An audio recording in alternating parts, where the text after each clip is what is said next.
O automóvel se distanciava ao passo das marchas e sumia em meio à poeira que dançava na rua, implorando a chuva. Quando a nuvem de terra foi atropelada pelo vento, entregando de volta as vistas à paisagem, o carro era apenas um cisco na estrada distante. Pouco era tão prazeroso para Tiago quanto ser largado no sossego de uma residência vazia, onde pudesse contemplar o silêncio do abandono. No entanto, por algum motivo que não compreendia, ele se recusava a retornar para o interior do casarão. Tornou-se clara a razão do anseio quando seus olhos miraram a casa vizinha. O simples desejo de não ficar sozinho era uma vitória nunca antes atingida, nem após sua década de terapia. Os encontros com Camila trouxeram algo novo à sua natureza solitária. Ele via na garota uma tristeza semelhante à sua e isso a afastava do marasmo. A estranha vontade de criar algum pretexto banal para motivar o impulso repentino e desconhecido não foi barrada por sua costumeira reclusão e ele caminhou até o terreno do lado. Não havia ensaiado uma conversa, mas se certificara de estar com um maço de cigarros no bolso. Ainda na calçada, antes de cruzar o limite entre as residências, ouviu um grito abafado vindo do outro domicílio. "E você também não me responde!" berrou uma voz masculina carregada de ódio. "Volta aqui!" A porta se escancarou e de dentro saiu Camila furiosa, oferecendo grosseiramente o dedo do meio para o pai. Ao passar por Tiago, ela o pegou pela mão e, sem abrir a boca, o guiou de volta para o local de onde ele viera. Ciente do dissabor de querer se afastar do mundo sem precisar dar explicações, o adolescente acompanhou a jovem sem questionar e ambos adentraram o casarão. No interior da residência deserta, a garota abandonou a fisionomia incomodada. Distante do algoz que lhe chacinara a alegria, seu humor de repente se alterou, como se nada tivesse ocorrido. Talvez o fato de estar habituada aos confrontos domésticos corriqueiros lhe atribuísse a capacidade de mudar seu temperamento conforme a situação demandava. Camila caminhou pelo corredor da entrada, maravilhada com a decoração antiga. Seus dedos tateavam as paredes brancas em contraste com o piso escuro amadeirado, coberto por alfombras gastas pelo tempo de uso. "Me diz que você não enterrou todo mundo no quintal." Ela brincou ao estranhar o silêncio reinante. "Eles tiveram que correr atrás de uns remédios. Deixei meu irmão dormir na minha cama e a asma dele atacou. Minha mãe botou a culpa no meu cheiro de cigarro." "Vão te enquadrar por crime premeditado, seu monstro", zombou. Tiago sorriu com a postura distinta da garota em encarar os problemas. Se para alguns o sarcasmo era o refúgio dos fracos, como definido por um existencialista francês, para tantos outros era a arma para sobreviver nas ruínas da hipocrisia. E na terra do escárnio, Camila era a rainha. O demérito da adolescente ao resmungo foi interpretado sem ressentimentos. Era justamente essa uma das qualidades da jovem que o fazia dar menos peso à própria perturbação quando ao seu lado. Continuaram o trajeto até a sala de estar. Tiago a escoltava a alguns passos de distância, evitando ficar muito próximo para não parecer inadequado. O receio de invadir a privacidade da amiga veio cercado de uma inesperada vontade de se abrir. "Minha mãe só tá meio puta por causa do meu pai." Ele encontrou em seu passado uma dor merecedora de ser compartilhada. "Aquele que você não vê faz tempo?" "É, o Bruno não escapou da genética ruim do meu velho. Ele também não tinha o pulmão forte." Atenta às sutilezas da conversa, Camila não pôde ignorar o tom funesto da conjugação. "Tinha?" Mais por curiosidade em saber se havia entendido direito do que por compaixão, a garota se virou para ele e apoiou os ombros na parede, disposta a ouvir seu desabafo. "Câncer." Tiago revelou, sem aparentar abalo algum. "Quando ele começou a tossir sangue, minha mãe viu que não dava mais para tratar." "Meus sentimentos." "É isso? Meus sentimentos?" Deu-lhe novamente as costas e continuou a explorar o andar de baixo. "De boa, faz tempo." Acabou sendo mais assunto para a terapia. Poucas atitudes são tão socialmente inaceitáveis quanto a indiferença perante a tragédia. Mas no caso desses adolescentes, torturados por suas desventuras particulares, a preocupação de soarem indelicados nunca figurou entre as matérias de suas aulas de etiqueta. "E foi dele que você herdou essa boa aparência?" Aproveitou a deixa para desvirtuar a conversa, conseguindo um sorriso do rapaz.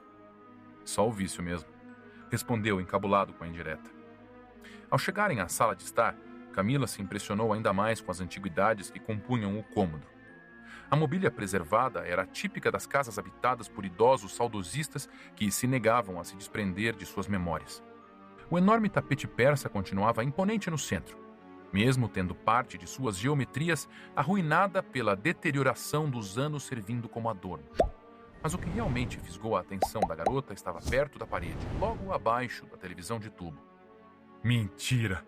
Ela caminhou até a fonte de seu entusiasmo inusitado e apontou o que tanto a impressionara. Sério? Quê? Uma lareira? É.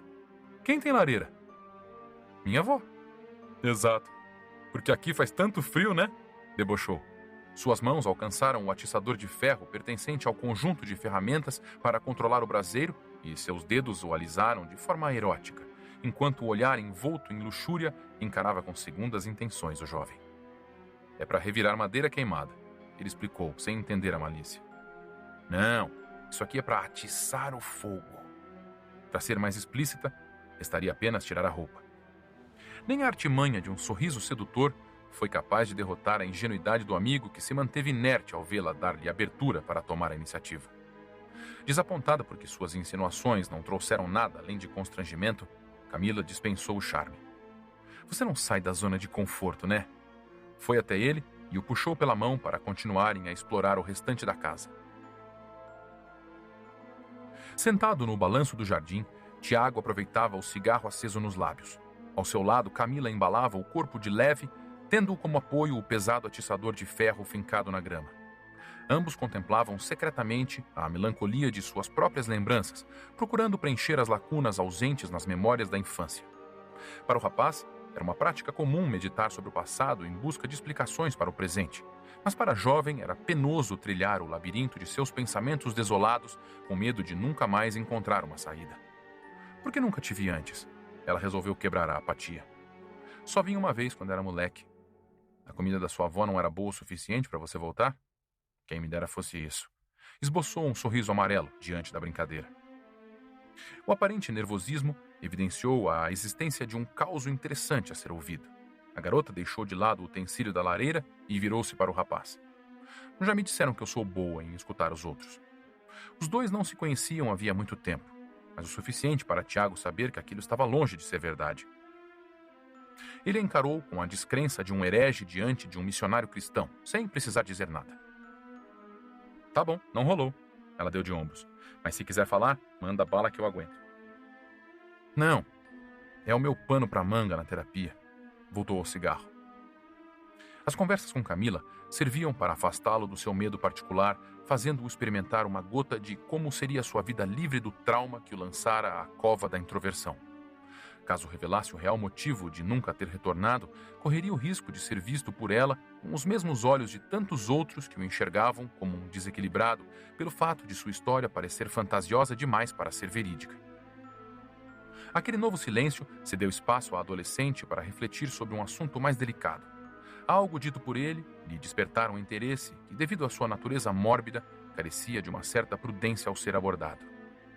E esse lance de ser criado só pela mãe? Normal. Tiago respondeu na cadência da fumaça, abandonando seus pulmões. Não sou o único a crescer sem ter referência masculina em casa. Eu queria saber como é não ter pai. Se ia sentir saudade do meu, sei lá. Se as coisas iam melhorar, sabe? Muito ruim falar isso pra você? Ao notar a vontade da amiga de lhe revelar algo que parecia perturbá-la, o jovem atencioso indicou não se incomodar com a pergunta e a deixou desabafar.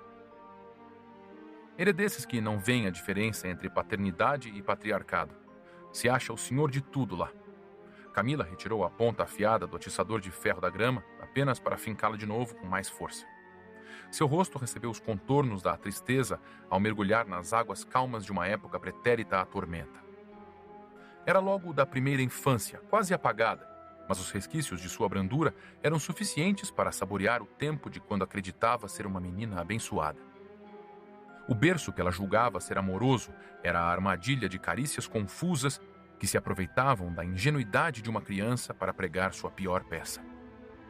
Meu pai até que era carinhoso quando eu era mais nova. Ter a atenção dele para mim era tipo tudo, sabe? Mas daí mudou. Ele foi ficando mais agressivo, sem paciência. Comecei a ter medo, pensando no que ia acontecer quando eu ouvia ele escondendo os passos pela casa de madrugada. Calou-se ao rememorar o episódio frequente, expondo a dor em uma lágrima. Sempre que ele chega com aquele bafo de pinga, eu viro de lado e finjo que já estou dormindo. Melhor coisa para os dois. Tiago não soube como reagir ao desabafo. Era sincera a sua empatia, mas também o assombro. Não ousou esclarecer a dúvida sobre o que havia entendido, pois não tinha certeza de querer saber a verdade, caso ela fosse, de fato, o que estava imaginando. Pela primeira vez, o rapaz viu Camila se recolher amargurada. Por mais que ela tentasse constantemente mascarar seu olhar abatido com uma extroversão rebelde, a causa da tristeza fora desvendada. Amordaçada em uma realidade hedionda vivenciada desde muito cedo, a garota não sabia como abandoná-la. Via-se presa a uma convivência familiar doentia, onde se tornara cúmplice de um comportamento repulsivo. Talvez a lágrima que lhe corria no rosto não fosse pelo asco que sentia do pai, mas por lembrar de sua mãe nos momentos mais indecorosos. Percebendo Tiago pasmado com a confidência, mesmo não a tendo explicitado, a jovem mudou rapidamente de assunto para que ele não decifrasse o real motivo de seu luto. Mas vamos ver o lado positivo, né? Enxugou as maçãs do rosto. Se eu também não tivesse pai, quem é que te faria sentir bem por não ter um? Nem o sorriso forçado da bela jovem foi suficiente para afastá-lo de suas conclusões. Versado na tônica dos traumas, reconhecer um abalo emocional era como abrir os olhos e ver a luz num dia de sol. Complacente com a dor da amiga, não poderia deixá-la amargar sozinha o desgosto de uma revelação pessoal de tamanha gravidade. O terror da realidade era devastadoramente pior do que seu medo de fantasmas, e após ouvir o testemunho pesaroso de uma verdadeira castigada pela vida, sentiu-se na obrigação de se abrir. É para lembrar. Trouxe à tona uma questão anterior feita por Camila. Minha terapia. Tô nela para lembrar. Arremessou longe a ponta queimada do cigarro e se permitiu ponderar por alguns poucos segundos sobre como abordaria um tema nunca antes tratado fora do consultório. Tenho medo de um lance meio bizarro que acontece nessa casa de madrugada. Por isso que eu nunca voltei. Prestes a confidenciar seu segredo, ele buscou nas feições da garota algum motivo para fazê-lo abandonar a intenção de escancarar a janela do seu trauma enrustido, mas deparou-se apenas com os atributos de um semblante interessado. Você vai me achar estranhão. Mas foi espirituosa na brincadeira. Mesmo envolto nas trevas da ansiedade, um sorriso sutil destacou-se na penumbra. Camila sabia tirá-lo de seu resguardo como poucos. Não demorou muito para tornar a fechar o rosto. O receio de ser ridicularizado perseverava entre seus temores. Precisou abdicar completamente da autocrítica para conseguir denunciar a ocorrência que o apavorava. Achei que eu tinha deixado para trás essa história, superado já. Mas ontem eu tive certeza do que vi. Ele encarou sua confidente e não desviou as vistas, para que ela tivesse convicção de que seu relato não era fantasia. Tem um monstro que mora aqui nesta casa. Eu acho que sei onde ele está. Os rangidos intervalados nos degraus da escada manifestavam o medo de Tiago em apresentar a Camila o ninho de seu tormento. Chegando ao andar de cima, o jovem transpirava apreensão à medida que se estreitavam os passos em direção ao aposento maldito. Com o atiçador da lareira ainda em mãos, ela tomou a frente. É dessa porta que ele sai? Só sei que ninguém pode entrar nesse quarto. Tipo, nunca. Será que o defunto do seu avô está aí dentro, embalsamado em cima da cama? O ânimo dela resplandecia só de pensar nos horrores fantasmagóricos que poderiam estar no outro lado. O palpite era nitidamente um deboche escandaloso ao que o jovem lhe revelara no jardim, mas para alguém certo de que naquela alcova trancada o inferno abria seus portões na madrugada, as mais improváveis suposições eram dignas de preocupação. Você não é ligado em sarcasmo, né? Camila não deu margem para ele levá-la a sério. Vamos enfrentar esse teu medo. Sua mão alcançou a maçaneta. Ao descê-la, a adolescente percebeu que a intrusão não seria tão simples. Tentou forçar a porta, mas estava bem selada.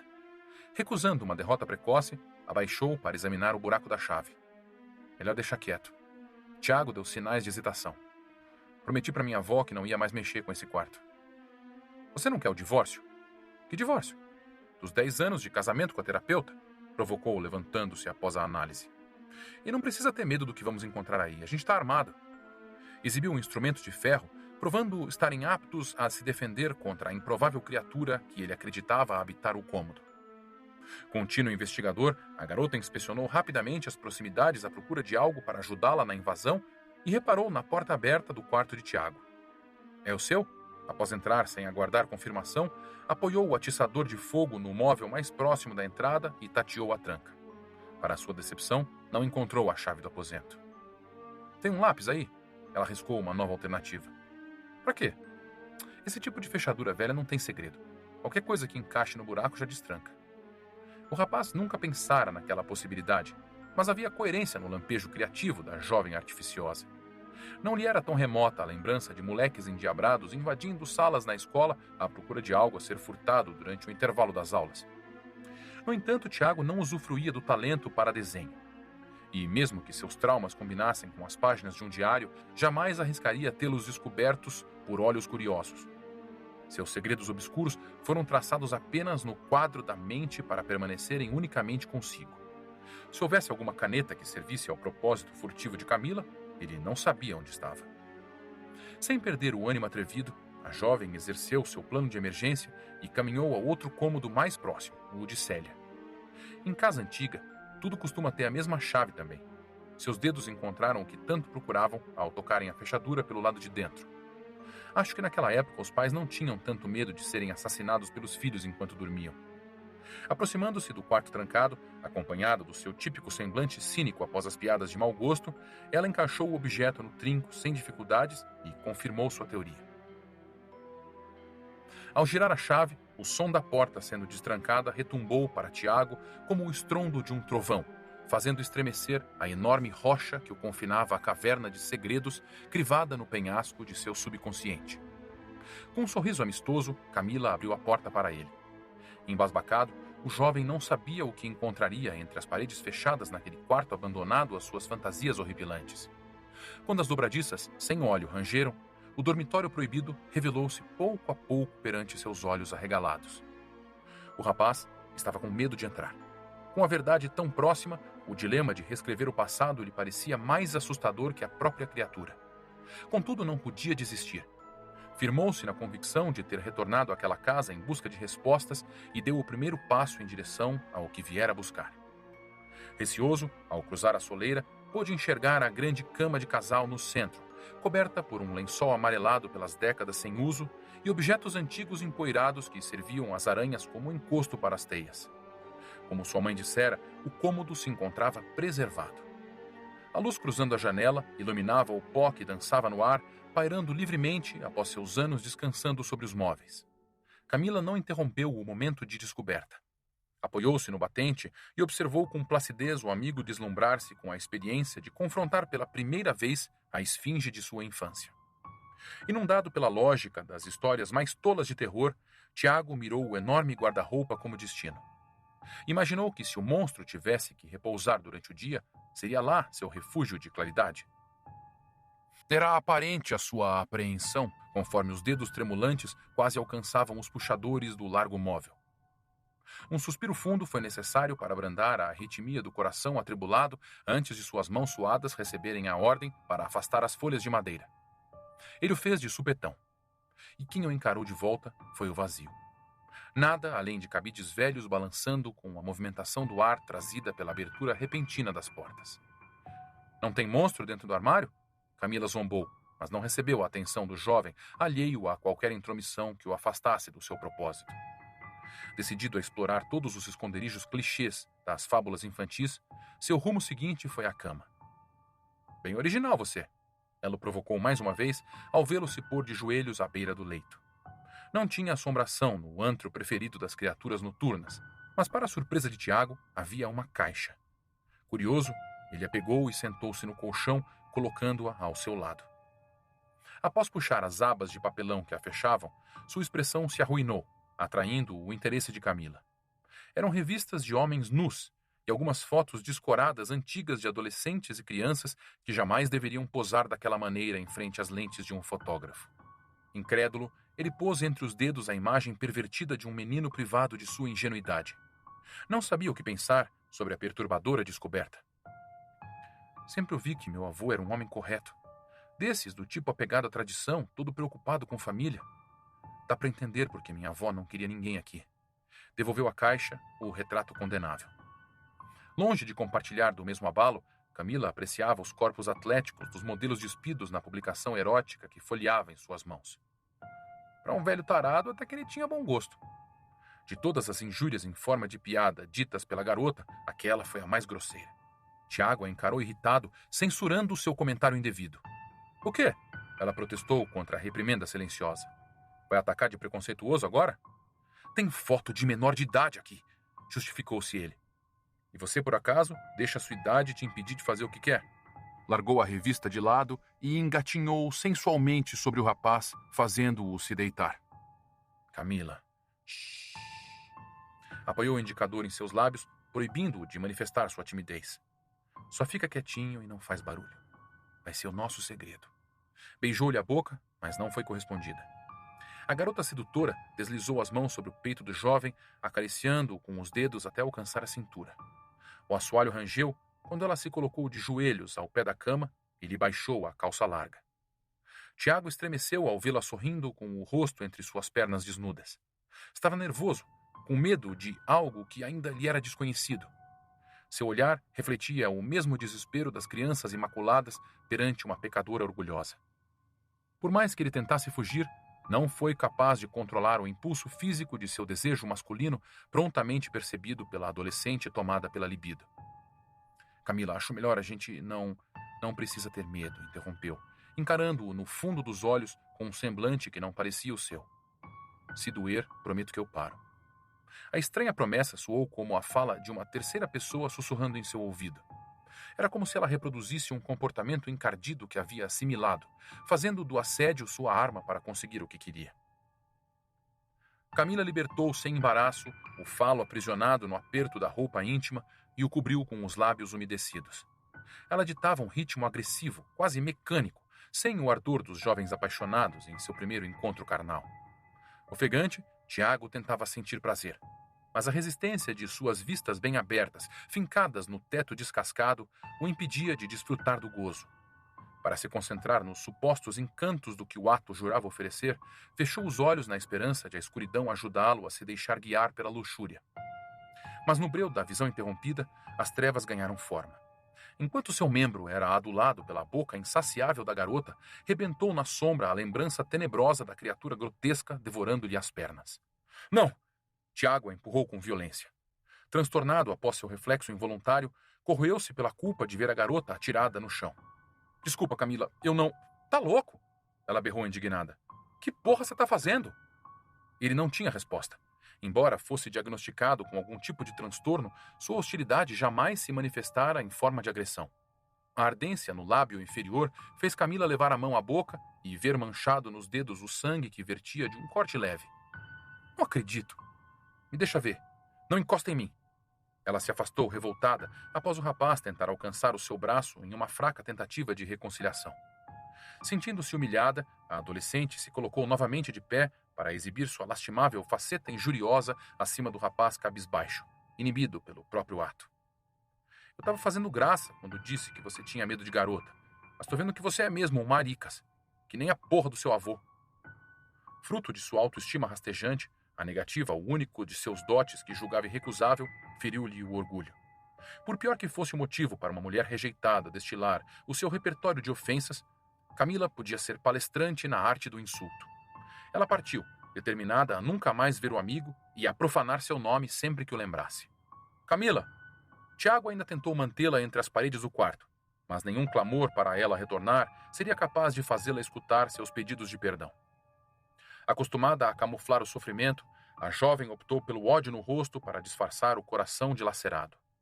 Em sua maneira deturpada de mostrar afeto, não sabia o que fizera de errado. O único abrigo que ela conhecia para superar a rejeição era debaixo da asa do pai a quem tanto odiava. Prestes a cruzar a saída da casa no pavimento inferior, esbarrou-se contra Laura no vão da porta. A mulher acabava de chegar da farmácia com a família e foi pega no susto com a pressa da garota em fuga. Em dúvida quanto ao desalento aparente no rosto da menina, que nem se incomodou em cumprimentá-la, buscou Tiago com as vistas, mas não o encontrou no andar de baixo. Receosa de ele estar trancado em seu quarto, remoendo as dores de uma investida romântica fracassada, subiu as escadas em silêncio, com a ansiedade de uma mãe que não fazia ideia de como consolar o filho após a primeira desilusão amorosa. Ao pisar com cautela no último degrau, o que viu a fez preferir a alternativa imaginada. Lá estava ele, de calça na altura dos joelhos, completamente alheio ao mundo ao seu redor, sentado, infeliz, na cama do avô. Quando Célia chegou logo atrás, ficou sem reação. Sua raiva em deparar com o neto transgressor dentro daquele cômodo mesclou-se ao seu desespero de imaginar ver escavado o segredo inominável que enterrara fundo nas terras do ocultamento. Transcorreu taciturno o restante do dia. No desânimo de encontrar palavras para discutir o aglomerado de culpas, todos optaram pelo recolhimento em seus dormitórios. Até mesmo Bruno, inocente demais para compreender a gravidade do assunto, renunciou às brincadeiras no pátio e respeitou a sobriedade daquele momento delicado. O desrespeito de Tiago às regras da casa trouxe à luz uma revelação embaraçosa, mas ele não parecia se afundar em remorso. Não era crime se aproveitar da indisciplina para fazer novas descobertas. É da inconsequência adolescente que florescem as mais intensas experiências da juventude. Seu lamento jazia apenas na lembrança de Camila abandonando-o e no mal-estar em saber que enfrentaria o olhar julgador da avó ao sair do quarto. Já era noite quando Célia finalmente criou coragem para deixar seu aposento e descer as escadas. Ela sabia que teria de abdicar da reclusão em algum momento para aclarar as dúvidas pairando sobre a cabeça da filha. Na cozinha, encontrou Laura sentada com o queixo apoiado nas mãos, não se sabia havia quantas horas, refletindo sobre a descoberta sem conseguir encontrar uma saída coerente para o labirinto tortuoso das lembranças que tinha do pai. Célia se ajeitou em sua cadeira à ponta da mesa e a acompanhou no flagelo. Ambas lamentavam caladas o acontecido, mas o som da agonia que retombava no crânio era ensurdecedor. Não foi pouco tempo que consegui esconder essa vergonha. A idosa arrasada finalmente deu início às suas alegações, com as vistas perdidas, mirando o vazio. Foram anos imaginando como explicar o que tinha lá no quarto. Mas agora, quando eu preciso falar alguma coisa, qualquer coisa para justificar essa barbaridade do seu pai, esse fetiche dele... Respirou fundo e se permitiu um momento de silêncio para se recompor. O nosso casamento nem sempre foi um mar de rosas, mas nunca quis que a reputação dele fosse manchada desse jeito. Nunca. Ele foi um ótimo pai e o mínimo que eu podia fazer era preservar a imagem que você tinha dele. Ainda que ouvindo a confirmação sair da boca da mãe, Laura relutava em aceitá-la. O discurso do papai sempre foi tão conservador. Ela buscava não só nas qualidades do finado, como também nos defeitos, alguma prova para refutar o exposto. Eu sabia como isso ia te afetar, minha filha. Por esse motivo que eu mantive o quarto dele sempre trancado. Não queria que a memória do seu pai fosse desonrada por um desvio que ele jamais quis que você descobrisse. Mas eu me lembro dele sendo todo turrão, de falar que homem não chora, todo orgulhoso. Seu pai foi obrigado a viver uma mentira, a aprender a se portar como era esperado pelos outros. E tenho certeza de que se não fosse por você, ele não teria conseguido esconder por tanto tempo da família essa preferência dele. Embora descobrir a orientação sexual de sua principal referência masculina, com quem dividira as mais profundas confidências durante décadas da vida, tivesse vindo como um choque, não era a sexualidade do seu pai a razão de sua amargura, e sim a perversão da qual ele estava sendo acusado. A recordação de um passado afetuoso ao lado na infância não lhe facilitava a aceitação de que ele pudesse se sentir atraído por crianças. Não consigo ver sentido, insistiu. Nem eu, minha filha, nem eu. Mas era melhor que o seu pai desafogasse essa vontade em revistas ou em fotografias que eu nem quero imaginar como ele conseguiu do que fora de casa. Pelo menos isso a gente tem que agradecer. Era penoso para Laura desconstruir sua idolatria. O pai a tratara com carinho desde o berço, não economizando mimos e celebrando todas as suas conquistas com o entusiasmo de um artesão caprichoso que via na filha única sua obra mais perfeita. As memórias ao lado do homem de maior importância em sua vida não seriam apagadas, mesmo se o desvio de comportamento do qual ele era réu sem direito à defesa fosse digno de repulsa. Ela estava incomodada, como não poderia deixar de ficar ao tomar conhecimento de algo dessa natureza havia tanto tempo em sigilo, mas não parecia tão arrasada quanto a mãe. A idosa fazia questão de ostentar toda a ruína de seu vulto enrugado. A testa franzida ganhava novas dobras, escoltando as olheiras fundas na pele vincada do rosto exageradamente amargurado. Mas e a senhora, mãe? Ofereceu-lhe o palco que queria. Ah, minha filha, quando eu descobri... É natural ficar abalada com uma coisa dessas. Mas minha preocupação sempre foi no que você ia pensar do seu pai. Espero que me perdoe por nunca ter falado nada. A nobreza não era uma das qualidades que Laura citaria diante do túmulo de Célia se lhe fosse pedido um discurso na hora do seu enterro. No entanto, guardar consigo um segredo tão devastador para preservar a imagem adorada que uma filha tinha do pai era de uma generosidade infinita. Ainda mais por lembrar que o relacionamento entre ambos sempre fora turbulento e marcado pelas provocações ofensivas de um casamento sem amor. Em agradecimento ao gesto honroso ao longo dos anos, ela apoiou de forma carinhosa uma das mãos no braço da mãe e presenteou-a com o seu mais sincero sorriso. A conversa, que deveria estar reservada apenas aos envolvidos diretamente no drama familiar, tinha ouvidos curiosos que a acompanhavam com atenção. Tiago estava, fazia tempo, sentado no último degrau da escada, escutando a tudo na surdina, e logo foi acompanhado pelo caçula. A mãe tá chorando? Bruno perguntou ao estranhar o repentino silêncio. Recebeu como resposta um aceno negativo de cabeça. Mas é ruim isso que a avó Célia tá contando para ela? Cego pela venda da própria ingenuidade, o menino ainda era incapaz de compreender o conteúdo da discussão em pauta na cozinha. Mas o adolescente, buscando uma maneira de responder sem precisar explicar a natureza da conversa, optou pela alegoria. Ela está falando do monstro no quarto. O pequeno encarou o aposento maldito com um pavor no olhar. A porta tornara a estar trancada, mas os horrores escondidos por ela eram vivos na mente do garoto. Relaxa. O mais velho quis reconfortá-lo. Ele existe, mas não do jeito que você pensa.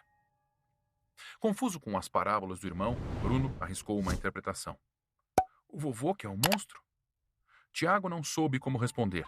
Os fatos pareciam expostos, mas suas peças não montavam um quebra-cabeça coerente. Preferiu omitir sua opinião até desvendar por completo a origem da criatura avistada na madrugada. Retribuindo o carinho da filha, Célia acariciou-lhe a mão e se preparou para levantar-se, apoiando-se na bengala. Vamos todos descansar, porque uma noite bem dormida vai ajudar a despistar um pouco essa tristeza. Antes que a velha abandonasse a cozinha de volta ao isolamento do quarto, Laura decidiu comunicar uma decisão tomada anteriormente à conversa. Amanhã a gente vai embora, mãe.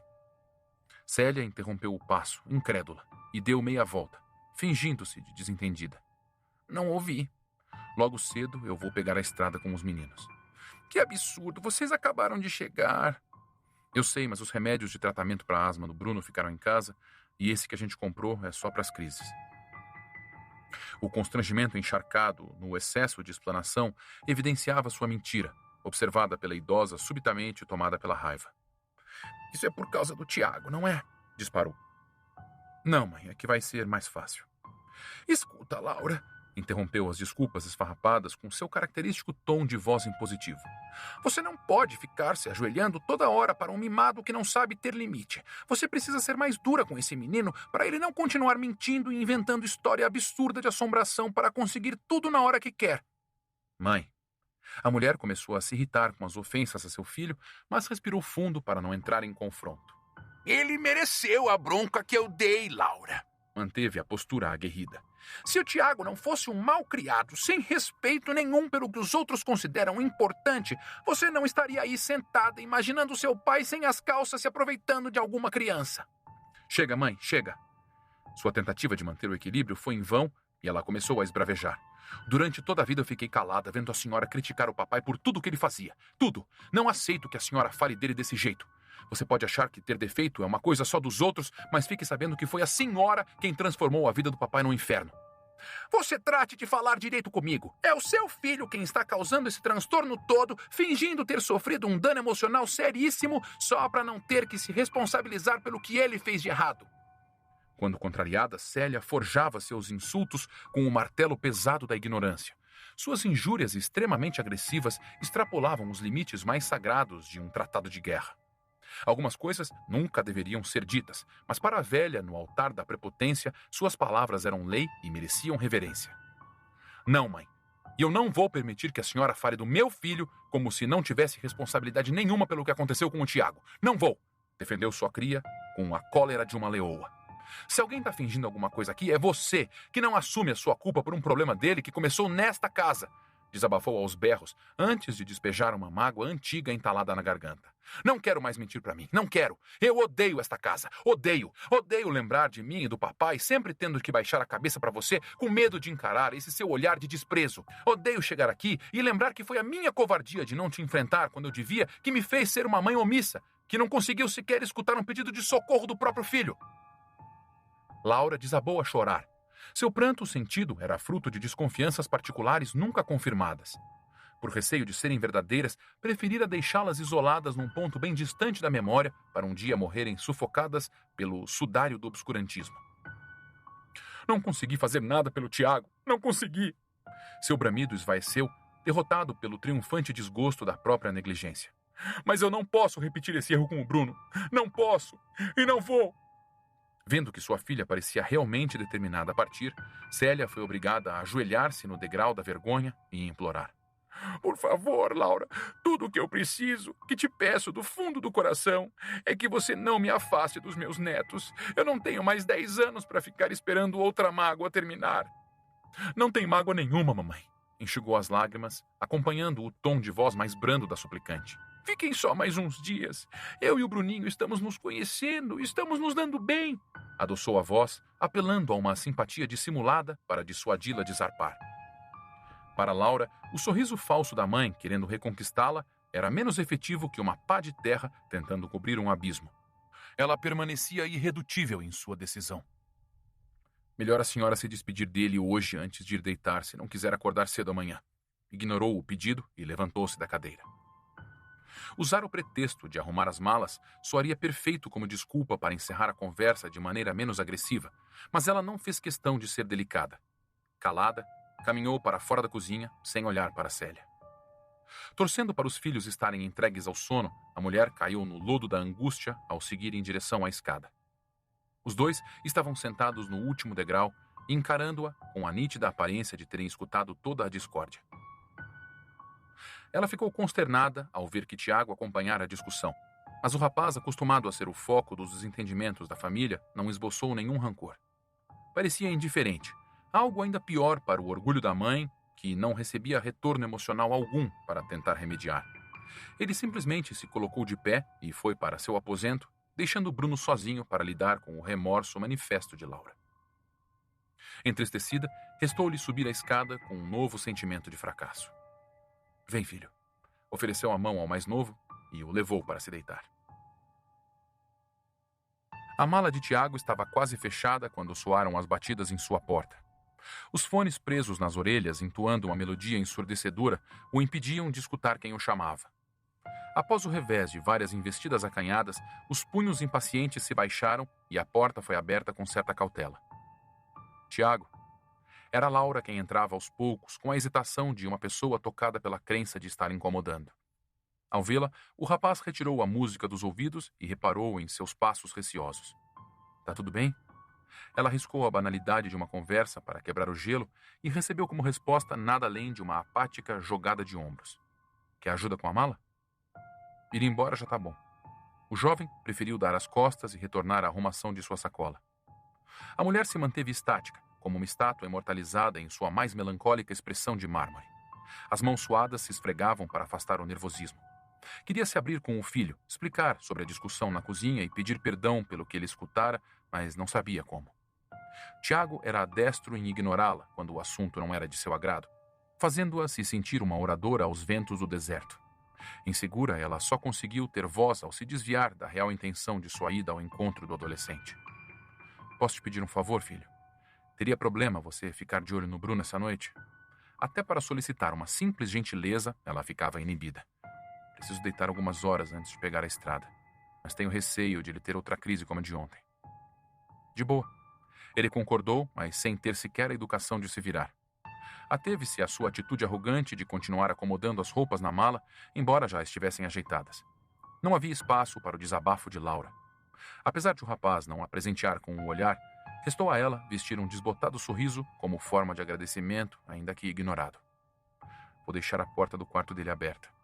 Informou prestes a sair, vendo sepultada pela pesada tampa da amargura a esperança de terem um diálogo franco. Ela já cruzava a soleira quando o jovem resolveu se manifestar. Mãe. O chamado não foi incisivo, porém bastou para receber a atenção da mulher devastada pela carência. Tiago era desprovido de uma boa saúde emocional e isso se refletia diretamente em sua forma de tratar os familiares. Desafeito a demonstrações sentimentais, soava-lhe constrangedor proferir qualquer sentença de empatia. Jamais versaria liras de perdão ou trovaria sonetos compassivos a ouvidos necessitados de conforto. No entanto, até mesmo em seu estreito senso de afeição, o rapaz não conseguiria permitir que a mãe deitasse no leito da agonia por declarações feitas pela avó. Virou-se para ela e lhe buscou o fundo dos olhos para que suas palavras fossem bem acolhidas. Nada disso é com você. Aquilo bastou para que os lábios de Laura começassem a tremular. Em seu rosto, prestes a ser tomado pelo pranto, via-se a mesma gratidão de um devoto que parecia ter ouvido o tão aguardado canto de um anjo. Afônica, ela agradeceu ao filho por tirar o peso da culpa de seus ombros e deixou o aposento encostando à porta, otimista com a ideia de que não precisaria mais se curvar diante do remorso de se sentir uma mãe negligente. Sozinho, o adolescente correu o zíper da mala para fechá-la e deixou ao lado do atiçador de ferro que Camila esquecera em seu quarto. Deitou-se na cama, mas as vistas não pareciam conseguir se desgarrar da passagem interditada. Aquela seria a última noite na casa e sua perna, num sacolejar incessante, denunciava a ansiedade. A aparição da criatura na madrugada anterior trouxera ainda mais questões ao já intrincado enigma de sua infância e pensar em ir embora sem uma resposta o inquietava. Decidido a se expor aos perigos que as trevas lhe reservavam, respirou fundo e escancarou a entrada do cômodo. Com a escuridão do corredor encarando-o de volta, seu medo do passado voltou a reinar absoluto. O teto era a fuga à qual suas vistas se agarravam, mas o canto do olho ainda era assombrado pelo breu intimidante do lado de fora do aposento. Ele se virou para a janela e deparou-se com a memória viva dos terrores que o atormentavam ao ser confrontado pela penumbra enxergada no reflexo. O único refúgio encontrado foi se acuar sob o abrigo das cobertas até adormecer. Tiago, ainda menino, dormia em sua cama com a expressão inquieta de quem resistira a cair no sono. Os horrores da imagem tenebrosa do monstro na porta de seu quarto e a consequente descompostura da avó ao tentar examinar o dormitório creditado por ele como morada da aparição dificultaram sua entrega tranquila ao repouso. Opusera-se o quanto fora possível aos encantos de Morfeu, mas acabara embalado por seus braços. Porém, naquela madrugada remota, o presente e o passado se encontraram de maneira insólita. Era como se o próprio Deus alado dos sonhos noturnos tivesse abandonado o leito de ébano de sua caverna decorada de flores para oferecer a Tiago uma visão arrancada do mais profundo abismo de suas lembranças recalcadas. Do lado de fora da janela, o rosto do adolescente apareceu na moldura, tal como se flutuasse pelo ar na figura invisível de um espectro. Confuso em seu pesadelo consciente, não identificou de imediato onde estava, mas ao reconhecer seu eu infantil deitado no colchão, compreendeu ser o espectador solitário de uma recordação reprimida. Ele reparava em tudo com uma curiosidade de um arqueólogo preso a uma catacumba recém-descoberta. Precisava desvendar os segredos daquela estranha retomada alucinatória da memória, a fim de apartar a tampa do jazigo no qual seu trauma se achava sepultado. Foi quando viu algo se mover nas sombras do corredor. Da cama, embarcado no mais profundo descanso, o garoto não ouviu o ranger das dobradiças que antecedeu o barulho da perna de madeira a caminhar pelo assoalho. Mas conforme o macabro vulto se aproximava, os bizarros contornos do que tanto aterrorizara Tiago começaram a tomar forma. Ao ser brindada com a claridade do luar atravessando a janela onde o jovem assistia ao seu passado, a aparência perturbadora da criatura pôde ser vista em sua completude na entrada do aposento. Os relances que a mente do rapaz lampejara do monstro durante anos não faziam justiça à sua real deformidade. O rosto hediondo de um cadáver vagante, com a pele encarquilhada, assombraria o mais valente cavaleiro. O traje longo e de aparência ancestral encobria a parte inferior do corpo, deixando à mostra apenas uma insignificante fração do que restara de um suporte estilhaçado em madeira no lugar de uma das pernas. Por um momento, lá ficou a medonha aberração sob o umbral, imóvel, apenas cobiçando a presa adormecida com seus olhos negros encovados, até ela entrar. Observando da janela, Tiago tentou intervir, mas encontrou-se preso à frustrada condição de testemunha. Seus berros não emitiam som e seu desespero não era notado. O ser demoníaco ergueu a mão grotesca, de aparência gengival, e alcançou a manta que cobria o menino. Com os dentes apodrentados no lugar dos dedos, puxou a coberta e revelou o corpo do pequeno. No ritmo moroso de um ente satânico que parecia cansado, caminhou em direção ao pé da cama com seu passo manco e, estranhamente, se curvou. A ação seguinte, presenciada pelo adolescente que viu a criatura se agachar, conferiu ao jovem a certeza de que aquele momento era o berço de seu grave abalo emocional. De forma apavorante, a boca desdentada da assombração foi monstruosamente se abrindo, ignorando os limites da própria mordida. A mandíbula desrespeitava a elasticidade da pele, rasgando as laterais dos lábios conforme se alargava cada vez mais. O queixo distendido já ultrapassava o torso quando a besta resolveu saborear seu banquete. A imagem impactante do demônio esfomeado, devorando-o quando criança, fez Tiago estremecer. Em um repente descontrolado, ele vociferava protestos a plenos pulmões, golpeando a vidraça na inútil tentativa de invadir a casa. Queria impedir o passado de acontecer para se ver livre da histeria que o molestava. Mas ao pesadelo ele era mudo. Embora a lembrança não admitisse sua interação inflamada, a reação febril do rapaz refletia uma inquietação no seu eu infantil. O ânimo alterado, implorando para acordar do evento nefasto que o afetaria por toda a vida, pareceu trincar a lógica do tempo e do espaço, espelhando no rosto pueril adormecido a mesma expressão de angústia. As pernas do menino já estavam completamente engolidas quando ele começou a abrir os olhos. Ao ter nas vistas o vulto que aparentava mastigá-lo na altura da cintura, foi incapaz de compreender o que acontecia. O absurdo em sua forma mais estarrecedora era demais para o intelecto de uma criança decifrar. Apavorado, o pequeno não conseguia sequer gritar enquanto se abriam as chagas daquela agressão inominável que jamais cicatrizaria. Para sobreviver à experiência intolerável, restou-lhe torná-la invisível para si mesmo, enterrando-a no beco mais distante da memória. Na madrugada, o sono do adolescente Tiago era irrequieto. Da segurança do seu leito coberto de suor pelo nervosismo, ele vivenciava o pesadelo como se de fato estivesse na presença de uma quimera faminta. Quando sua lembrança o colocou devidamente atrás dos olhos do agredido, o medo em seu apogeu confundiu-se com um breve relance de seu momento íntimo com Camila. O jovem despertou assustado, e os braços, em movimentos involuntários frenéticos, buscaram de maneira desvairada afastar algo imaginário de cima de si. Ofegante levou alguns segundos para aceitar ter se livrado do sonho angustiante após constatar estar sozinho no quarto. A fim de restaurar a calma do coração em disparada, encheu os pulmões de ar para amortecer a forte dor em seu peito flagelado pela palpitação. Se fosse cardíaco, talvez passasse a ser dele a alma a vagar pelos corredores do casarão depois daquela noite. O retrato da criatura invadindo o aposento para devorá-lo era vivo em sua mente. As alegações de que teria criado um ente sobrenatural imaginário para justificar seus temores caíra por terra assim que ele o vira de relance subindo as escadas. E agora, com o resgate daquela memória havia tanto esquecida, não tinha mais como ignorar o fato de a casa ser mesmo assombrada. Embora tivesse desvendado o evento incitante do trauma, Tiago não se sentiu livre do estorvo. Dentro de si não existia a placidez prometida pelos médicos que diagnosticaram seu distúrbio. Enquanto buscava decifrar os signos do pesadelo, lamentando o fracasso do que parecia ser o final de sua luta dramática pela cura de seu transtorno, o inconfundível ressoar da perna de madeira agrediu o silêncio noturno. De imediato, seus olhos apontaram para as trevas do lado de fora do cômodo e o rapaz viu passar pelas sombras o vulto descabelado do monstro manco em sua marcha vagarosa.